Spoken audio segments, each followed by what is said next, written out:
Long day lay me low.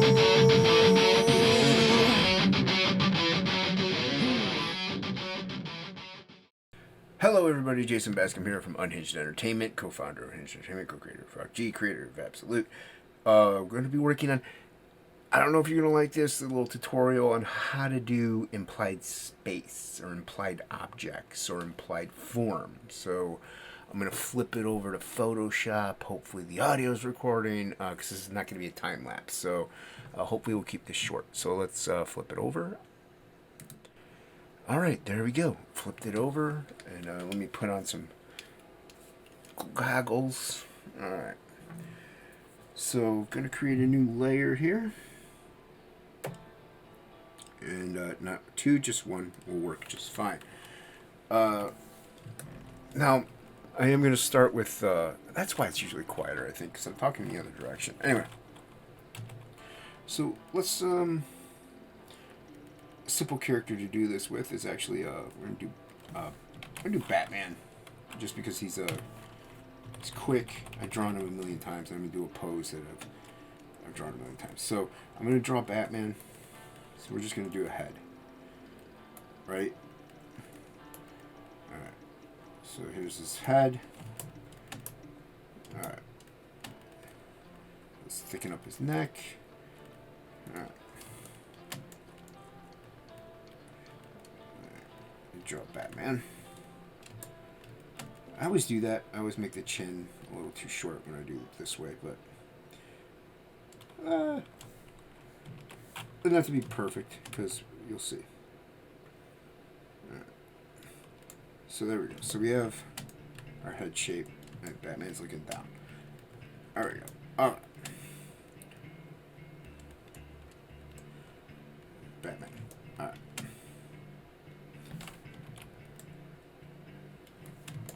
Alright, quick underdrawing Batman. So, like, that's just his head, you know. So I'm not gonna do a opacity or anything. We're just gonna work straight from it. So I am gonna do this though. He's a little frowny. Alright. So the reason why I say it's easy with Batman is because Batman has a lot of hard shadows. So put in some hard shadows. You're like, Jason, you're still not showing me anything. Alright, well, you know, you gotta build up to it. Come on now. So, alright, take that out, right? So right here we're building on already. I'm taking out a little some of the underdrawing. Alright. Can you even take that out? So, this is actually going to be fairly quick of a tutorial. You can even do this. This is why, like I said, this is why I picked Batman, because he actually a little easier to do. And you can play around. You know, I made that a little too big. You could totally darken in areas. Harsh shadows is usually with implied space. So we're going to do this. Now, let's get rid of that.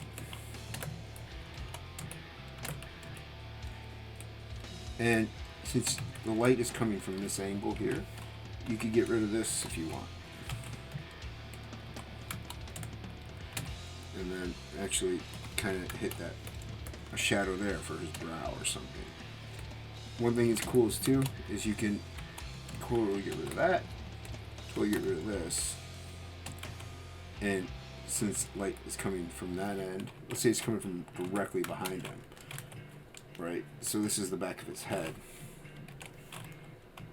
This is the back of his head right here. Let's say it's blowing that light out, and here's his temple right here. So you can even shadow in almost everything.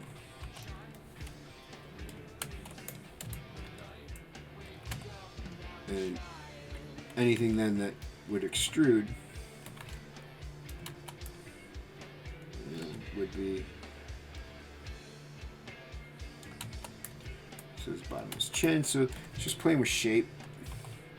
You could even, for the dip in the skull right there.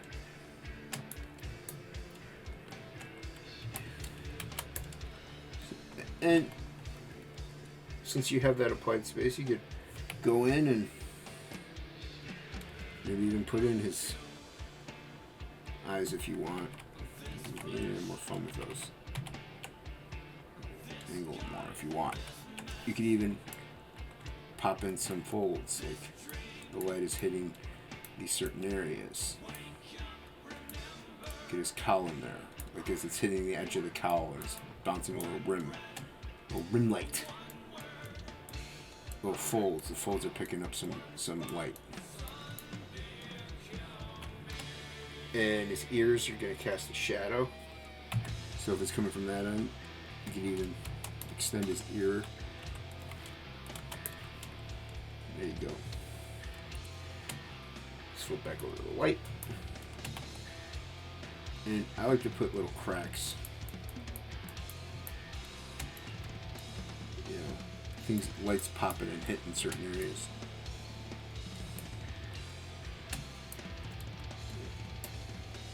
So the reason you get this implied space, because this area here is blown out from the light, so but you still, your head fills in, your brain fills in this information.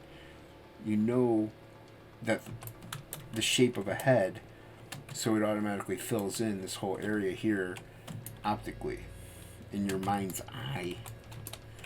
So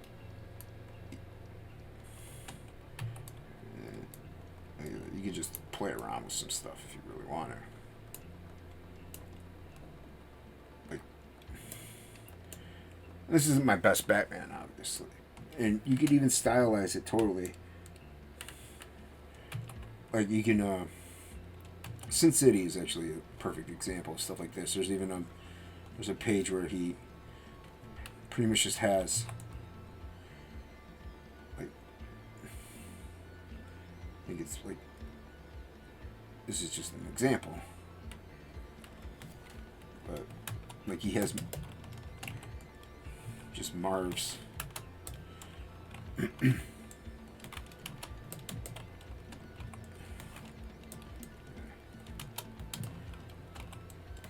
Marv's head, you know, and like his mohawk.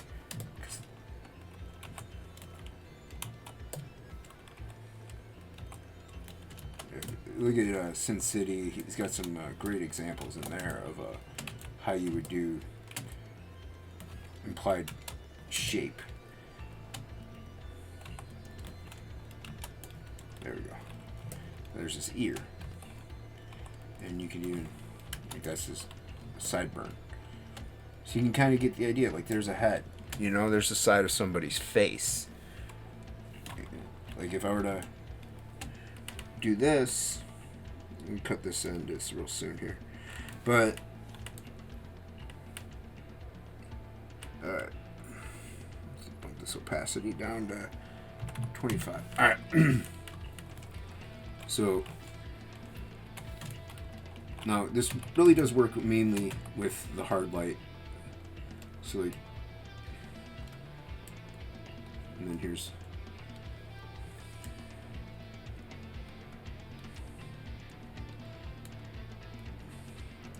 there you go. So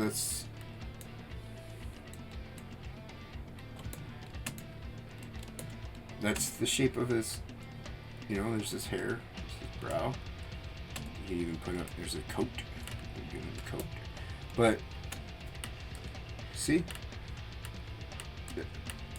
Boom boom. Pretty cool. Play with stuff like that. And you could even do like a, oh, that's cool. It's because I have the gradient. But you can even do it with white, you know, and give it like a stark look. I'm just gonna do that same shape.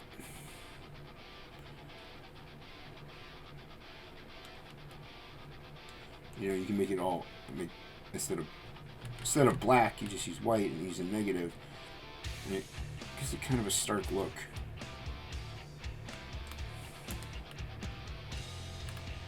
You know. So once again, I'm playing with implied space. You can fill in everything from over here with your mind's eye.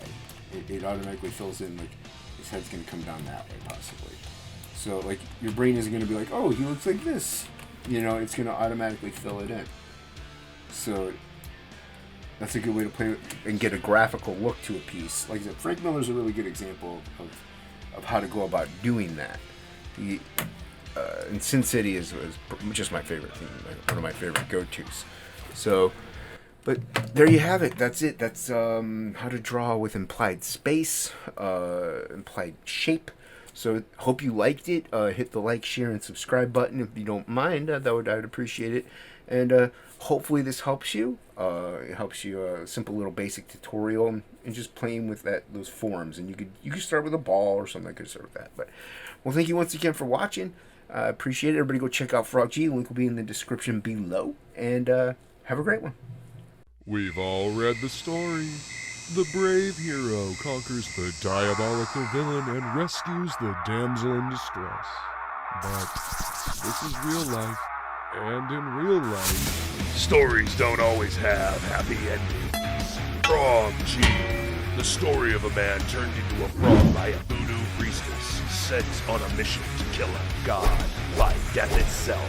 Now our hero must roam the underworld to regain his humanity and win back the woman